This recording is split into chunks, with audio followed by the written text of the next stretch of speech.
ବାସ୍ ଗୋଟେ କଥା ଜାଣିଛନ୍ତି, ବାହାରେ ସବୁ ଜିନିଷ ମିଳିଯାଉଛି।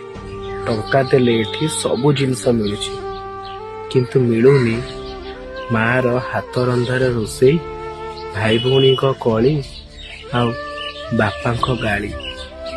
ସତରେ ସେ ଦିନ ଗୁଡା ନା ବହୁତ ମନେ ପଡୁଛି। ସେ ଦିନ ଗୁଡା ହୁଏତ ଫେରି ଆସନ୍ତା। ସତରେ ପିଲାଦିନେ ନା ଇଚ୍ଛା ହଉଥିଲା ବଡ ହେବା ପାଇଁ, ଘରୁ ବାହାରକୁ ଯାଇ ବୁଲିବା ପାଇଁ, କିନ୍ତୁ ଆଉ ନା ବଡ ହେବାକୁ ଇଚ୍ଛା ନାହିଁ। କାରଣ ଏତେ କଷ୍ଟ ଜୀବନରେ ଇଚ୍ଛା ହଉଛି ନା ପୁଣି ଥରେ ଯାଇକି ମା କୋଳରେ ଶୋଇ ପଡନ୍ତି, ପୁଣି ଥରେ ବାପାଙ୍କର ଗାଳି ପଛେ ଖାଇଦିଅନ୍ତି, କିନ୍ତୁ ଆଉ ଘରୁ ଜମା ବି ବାହାରନ୍ତିନି। ସତରେ ପିଲାଦିନ ନା ଭାରି ମିଠା। ଭଗବାନ ଯଦି ସତରେ କୋଉ ଇଚ୍ଛା ତମେ ପୂରଣ କରିବାକୁ ଚାହୁଁଛ ନା, ତାହେଲେ ମୋ ପିଲାଦିନକୁ ଆଉ ଥରେ ଫେରେଇ ଦିଅ।